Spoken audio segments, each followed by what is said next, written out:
¿Cómo están? Bienvenidos. Estamos listos para comenzar ya Agenda Económica en este día jueves. Muchas gracias por acompañarnos a esta hora en nuestra última edición del mes de junio. Ya se nos va el sexto mes del año. Gracias por acompañarnos. Vamos de inmediato a nuestro resumen de noticias.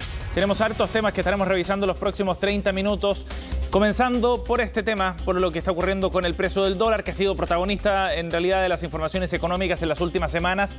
Y ayer nuevamente protagoniza un máximo histórico la moneda norteamericana, que cerró en 925. Estuvo bordeando, eso sí, los 930 pesos durante la jornada de transacciones. Finalmente cierra un poco más bajo, de todas maneras suficiente para marcar un nuevo registro histórico, con los factores que ya sabemos están incidiendo desde hace un buen tiempo en esta tendencia al alza y que de alguna manera ponen un manto de duda sobre la efectividad de la medida que anunció el Ministerio de Hacienda de esta inyección de 200 millones de dólares diarios para completar 5.000 millones de dólares de inyección de dólares en el mercado local. Vamos a estar conversando sobre ese tema y con el análisis también desde el mercado respecto a cuál podría ser la proyección para el tipo de cambio en nuestro país. Por otro lado, en otro tema, vamos a estar revisando también la discusión respecto a la reforma tributaria, porque mañana se conoce el documento, pero ayer hubo una sesión en el Congreso donde el ministro Mario Marcel y la subsecretaria Claudia Sangüesa dieron algunas luces ante los parlamentarios de cuál podría ser algunos de los mecanismos, de las herramientas que va a proponer esta reforma tributaria. Y entre ellos hay dos elementos bien importantes sobre los que vamos a estar conversando en la entrevista del día de hoy. Uno tiene que ver con la creación de un nuevo impuesto a la riqueza en dos tramos distintos. Para las grandes fortunas en nuestro país, superiores a los 10 millones de dólares, sería un impuesto que estaría diferenciado de 1 y 2%. Y por otra parte, habría modificaciones también en los tramos de más altos impuestos a la renta, por sobre los 4 millones de pesos. Habría modificaciones en las tasas y en el rango que cubre precisamente estos tramos de impuestos que están vigentes al día de hoy para estos grupos, los de mayores ingresos. Esas serían algunas de las novedades. Vamos a estar conversando en unos minutos con el presidente de la Comisión de Hacienda de la Cámara de Diputados, el diputado Jaime Naranjo. Por otro lado, en el sector de la construcción muestran preocupación respecto a lo que está ocurriendo en este sector económico debido a la situación que se ha generado desde el inicio de la pandemia hasta la fecha. Un aumento de costos se está incidiendo de manera muy fuerte, afectaciones también a las cadenas logísticas a nivel internacional, un aumento en el precio del dólar, entre otros factores, están llevando a la baja la proyección de inversión para este año en el rubro de la construcción. Por sobre el 4% caería la inversión durante este año debido a los factores que ya mencionábamos, entre otros. Vamos a estar analizando también cuál es la proyección que hace este rubro y los riesgos asociados sobre todo a la posible quiebra de algunas empresas en este contexto. Y vamos a estar analizando también lo que dejó el reporte del desempleo de ayer del Instituto Nacional de Estadística. Se viene interesante porque si bien la tasa llega a un 7,8%, no hay muchas variaciones significativas, al menos respecto a los trimestres previos. Sí empieza a variar la composición de la creación del empleo. Se desacelera la creación de puestos de trabajo y por otra parte gana más peso el mercado informal en el mercado laboral chileno. Y eso evidentemente que es una señal de alerta también respecto a la marcha de la economía y cómo eso va afectando la creación de nuevos puestos de trabajo. Vamos a ver detalles del informe en unos minutos acá en Agenda Económica. Y en las bolsas a nivel internacional, la jornada ha partido en terreno negativo, con serias preocupaciones respecto a la marcha de la economía a nivel global. Esos son los factores que estarían incidiendo en estos números. Miren ustedes las caídas en las bolsas en Europa. El índice ponderado del Eurostoxx, que reúne distintos indicadores europeos, cayendo 2,7% a esta hora de la mañana. El Londres está cayendo a esta hora 2,07%, mientras que en España y en Alemania se repiten indicadores similares, fundamentalmente por los temores de que puedan estar entrando la economía a nivel global en una etapa de cierta contracción, incluso con vientos de recesión. Algunos analistas de mercado a nivel global lo han planteado en esos términos. El Nikkei más temprano en Japón cerró con una caída también de 1,54%. Menor fue la caída para el Hang Seng de Hong Kong, 0,62%. Pero en resumen, el escenario afuera se ve algo negativo. Veremos cómo esto va impactando también durante el día en las transacciones de la Bolsa de Comercio, que ayer logró cerrar con un número, con números positivos, y sobre todo en el precio del dólar, ojo, porque esto también está impactando en el cobre, que a esta hora cae, está en 3,7 dólares la libra, y ya sabemos el impacto que tiene eso, más la sensación de temor e incertidumbre en el tipo de cambio en nuestro país. Bueno, partamos hablando precisamente de esto, de lo que está ocurriendo con el precio del dólar, que ayer llegó a niveles históricos, como les contábamos, marcando el registro más alto para el tipo de cambio en nuestro país. Llegó a 925 pesos, después de haber estado bordeando los 930 durante el día en el mercado de transacciones a nivel local. Esto después del anuncio que había hecho el Ministerio de Hacienda, que parece que se diluyó bastante rápido. El martes la tendencia había sido otra, con una caída bien fuerte por la mañana, terminó a la baja el tipo de cambio, pero ayer el escenario fue completamente distinto. Durante todo el día estuvo al alza y llegó a este valor de 925 pesos. Para hacernos una idea de esta tendencia, que es muy clara, subió 100 pesos la divisa norteamericana en el mercado local en el mes de junio. 100 pesos en un alza que no se veía en años en el mercado cambiario. De esta forma, entonces, se genera algún tipo de duda respecto a la efectividad de la medida del Ministerio de Hacienda. Esta inyección de 5.000 millones de dólares pareciera que se diluyó bastante rápido, más al menos de lo que se esperaba por parte del Ejecutivo. Habrá que ver cómo siguen los próximos días, pero ya les contábamos que hoy día las bolsas a nivel internacional están cayendo con fuerza, el precio del cobre cae también, y eso evidentemente que va a poner más presión sobre el peso chileno, que ayer, como decíamos, se desvalorizó con fuerza. Hay también un escenario abierto para intervención del Banco Central, plantean algunos analistas. Se están generando quizás más condiciones para esa intervención, aunque los consejeros hasta ahora han sido bien cautos sobre la posibilidad de que el Banco Central genere algún mecanismo de apoyo, de respaldo para el peso chileno.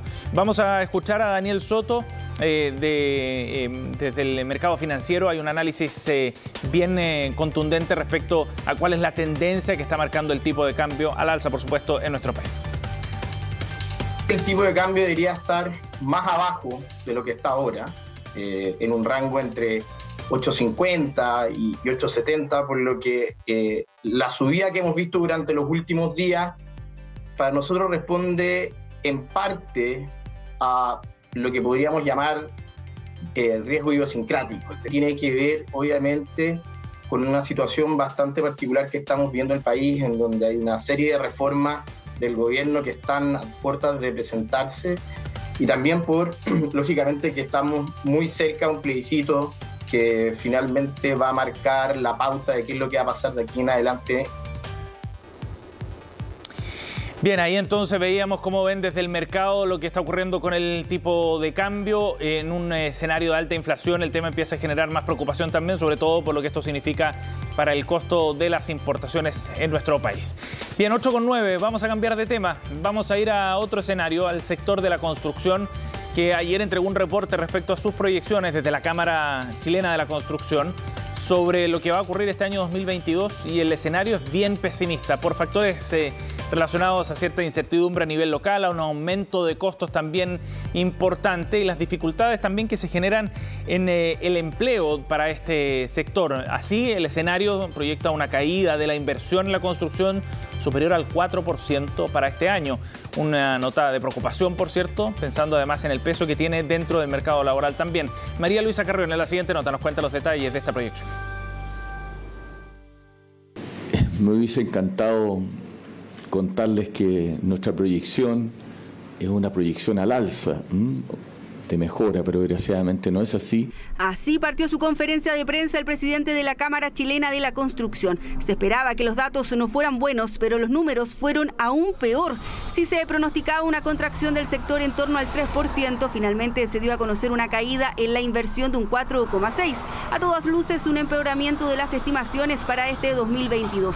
Son varios los puntos negros, uno de ellos los efectos en el empleo. Proyectamos que este año terminemos el año con 90.000 trabajadores cesantes en nuestro sector, que son un poco más de 4.000 de lo que tuvimos el año pasado, lo que significa que en el promedio anual vamos a mantener prácticamente la misma cantidad de ocupados, lo cual tampoco es una buena noticia porque veníamos precedidos de años complejos. Hay menos proyectos habitacionales nuevos y en general en el sector, de hecho, se estima que unos 220 proyectos a lo largo del país están enfrentando dificultades. El alza en el costo de los materiales es una de las principales causas del bajo desempeño y el problema directo que enfrentan iniciativas de infraestructura pública, sostienen desde la Cámara. Uno poco y nada puede hacer respecto al alza de precios de materiales, ¿no? Es decir, yo no estoy pensando que alguna autoridad podría decir, oye, congelemos los precios. No, yo creo que eso sería el principio del fin. Tan solo el hormigón premezclado ha tenido un alza de un 40% anual, la madera cerrada, cepillada y astillada un 20%. En tanto, el hierro y el acero han incrementado su valor en un 33%. Un silo es un estanque para almacenar distintos tipos de materiales o de materias primas. Como en otras, en esta maestranza han resentido el alza del precio de los productos, sobre todo los utilizados en estructuras metálicas. Llevan unos 20 años en el mercado dedicados a la fabricación de silos. Su fuente laboral viene empujado por la construcción. Literalmente, si ellos tienen proyectos, aquí hay trabajo. Una cifra estimada, yo creo que se ha reducido a la mitad el trabajo, los productos, ¿cierto?, que son los silos, en cuanto a años anteriores. Con respecto al año 2020, en esta fecha teníamos vendido cerca de 4 silos y ahora hemos vendido hasta el momento 2 silos. Sin ir más lejos, ya su proveedor les avisó que en septiembre viene otra alza de las materias primas y han tenido que diversificar su oferta para mantenerse en el mercado. Pero el incremento de los costos de los materiales no son el único problema. Las restricciones en el financiamiento y el alza de las tasas de los hipotecarios bajó la venta de viviendas en el Gran Santiago en un 40% en los departamentos y en un 46% en las casas. La venta de propiedades nuevas y usadas en Santiago tuvo una importante caída con respecto al mismo periodo del 2021. Acceder a una vivienda está siendo cada vez más difícil. Experimentamos un primer trimestre con ventas que tuvieron una disminución muy significativa respecto del año pasado. En los últimos meses hemos visto una recuperación especialmente en lo que es el mercado de departamentos. Sin embargo, el pesimismo en la industria continúa y la mirada es negativa. Se pone sobre la mesa la posibilidad de fortalecer la colaboración público-privada y en el ámbito más político, evaluar la propuesta de reforma tributaria y laboral y autorizar soluciones excepcionales. Bien, 8:13. Vamos a hablar de desempleo ahora. Algo ya esbozábamos también en la nota de María Luisa Carrión de cómo el efecto de la desaceleración económica impacta a distintos sectores y eso es lo que mostró también parte del informe del INE ayer sobre el mercado laboral chileno. Miren ustedes, aquí tenemos en la siguiente gráfica cómo ha ido evolucionando la tasa de desempleo, que muestra un proceso de recuperación bien sostenido desde marzo-mayo, el trimestre marzo-mayo del año pasado, hasta la fecha, desde un 10%, que era la tasa de desocupación hace un año atrás. Hemos ido bajando de manera sostenida, pero se ha empezado a estabilizar esta tasa de desempleo. Después de haber bordeado cerca del 9% a mediados del año pasado, la tasa de desempleo hacia el cierre de 2021 llegaba a un 7,2%. Y de ahí en adelante ha comenzado a crecer relativamente, pero empieza a mostrar una tendencia de cierto estancamiento en la creación de puestos de trabajo. El dato de ayer de desempleo fue un 7,8%. No hay una variación muy significativa respecto al trimestre anterior, de febrero a abril, pero de todas maneras es una señal de alerta respecto a cómo se está comportando el mercado laboral en nuestro país. Lo que reflejó el informe publicado ayer es que hay una desaceleración en la creación de puestos de trabajo de la mano con una desaceleración de la economía que hemos visto en este año 2022. Y si bien se avanza en el proceso de recuperación para volver a los niveles de empleo prepandemia, todavía falta mucho camino. Escuchemos qué fue lo que dijo al respecto la directora del INE, Sandra Quijada, en su análisis sobre los datos conocidos ayer.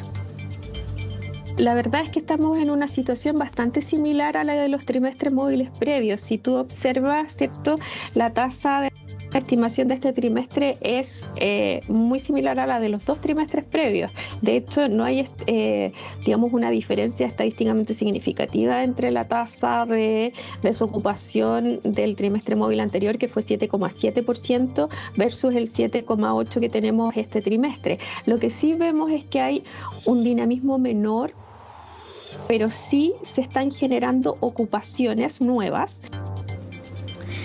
Hay un menor dinamismo y eso es lo novedoso en este dato. Si bien no hay variación respecto al trimestre, ahí está la noticia precisamente, en que hay un proceso de enfriamiento quizás en la creación de nuevos puestos de trabajo.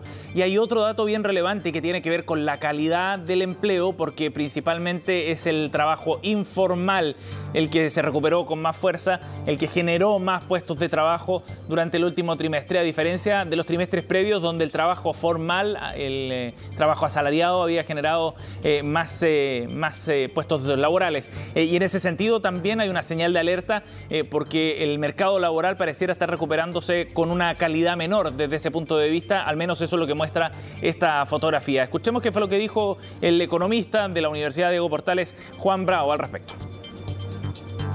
Todo indica que al menos en lo que es 2022, probablemente la tasa de desempleo no va a subir demasiado. Puede subir muy moderadamente, pero lo que sí deberíamos ver es un alza de la tasa de ocupación informal. Porque lo que ocurre es que muchas personas, justamente para evitar el desempleo, cuando no hay buenas oportunidades de obtener empleos formales, entonces toman empleos informales, porque en definitiva las personas necesitan generar ingresos para sus hogares. Bien, 8:17 minutos. Nos vamos a ir a una pausa. Al regreso vamos a estar analizando algunos de los detalles de la reforma tributaria. Mañana entra el proyecto en el Congreso. Estaremos conversando con el presidente de la Comisión de Hacienda de la Cámara de Diputados, Jaime Naranjo. Volvemos de inmediato.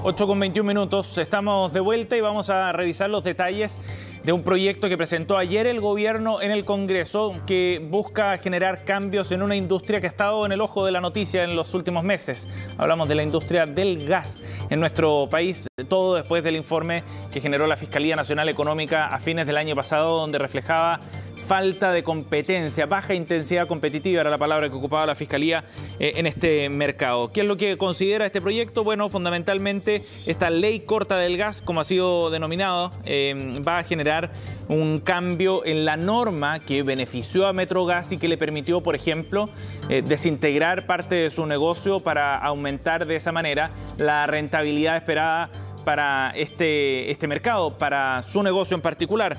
Un hecho que fue denunciado precisamente por la Fiscalía Nacional Económica hace algunos meses en aquel reporte del que ya les hablábamos.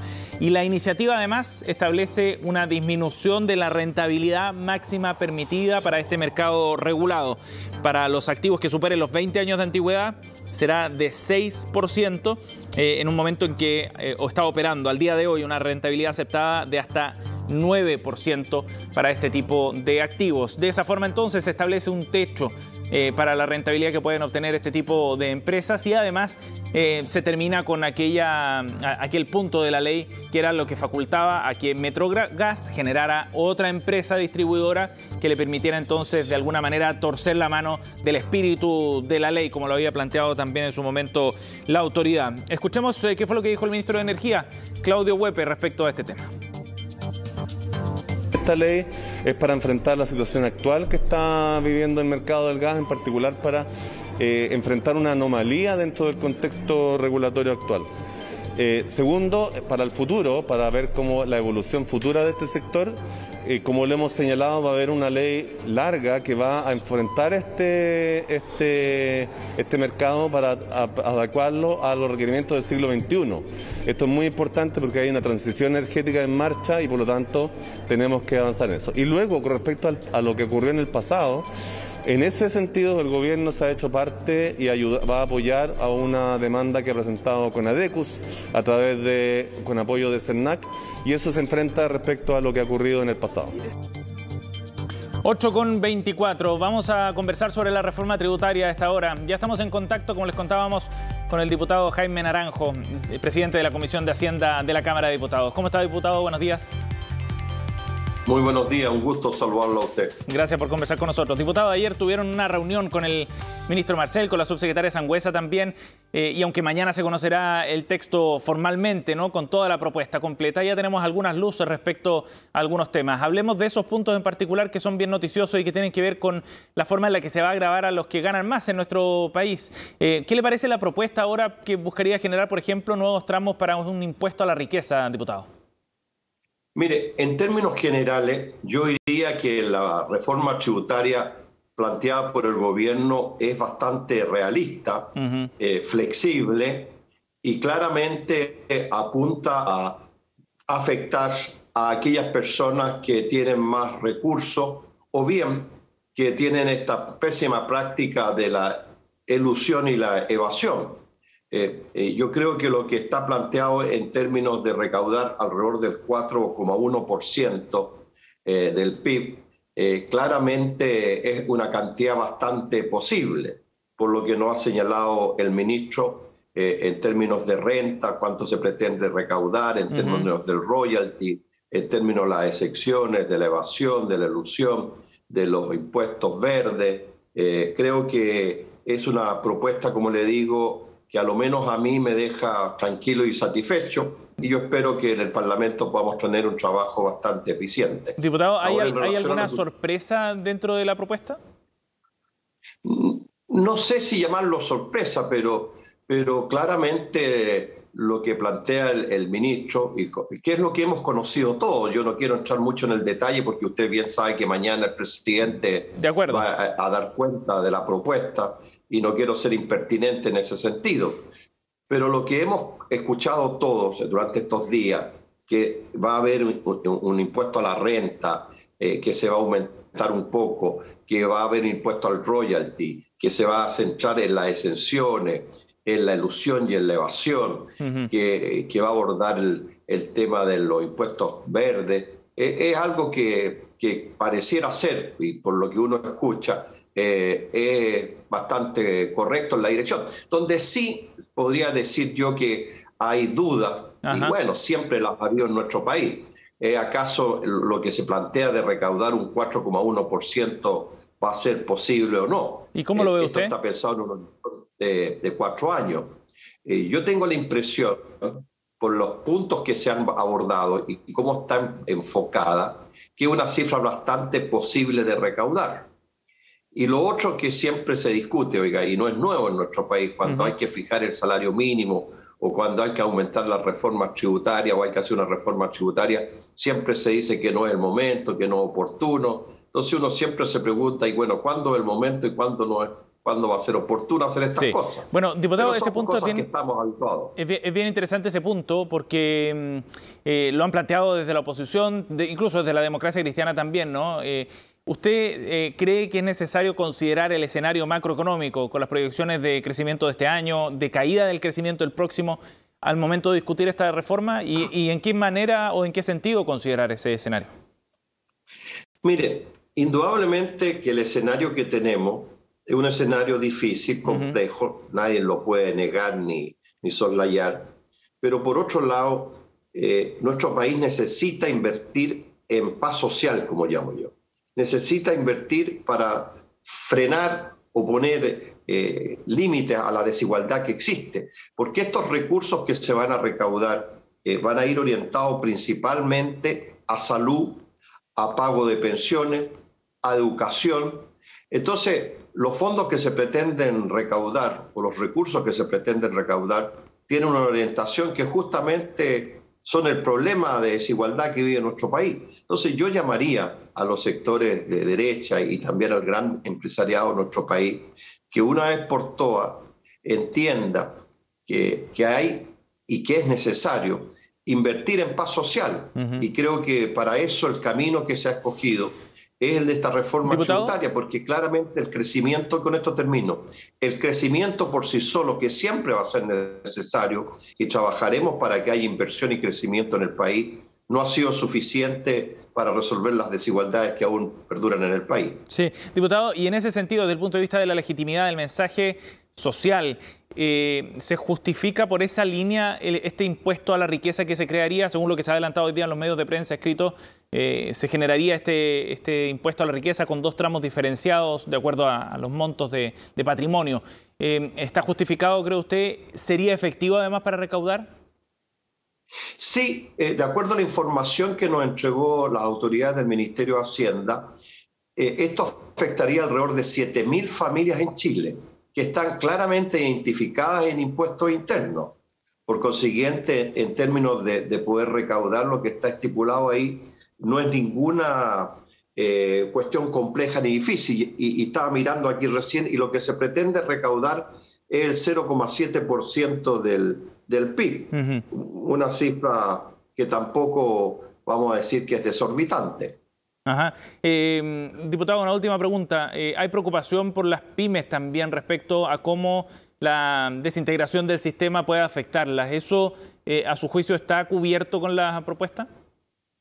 Sí, efectivamente, como usted bien señala, existe esa preocupación, pero la información que se nos ha entregado por parte del Ministerio de Hacienda es que las pymes prácticamente no van a ser afectadas en términos de impuestos y por consiguiente pueden estar absolutamente tranquilas las pymes, que esta reforma tributaria, más que perjudicarlo, los va a beneficiar, por lo que se pretende hacer en favor de ella en desarrollo productivo. Ajá. Diputado, la última pregunta. Ahora sí, usted es presidente de la Comisión de Hacienda. ¿Tienen alguna estimación de cuánto tiempo podría tomar esta discusión? Por supuesto que hay un escenario incierto, es imposible decir a ciencia cierta, pero en el segundo semestre, por ejemplo, de este año, ¿cuál es el plazo que a usted le gustaría al menos? Mire, justamente estuvimos ayer en la Comisión de Hacienda de la Cámara de Diputados abordando esto, de cómo va a ser el proceso legislativo.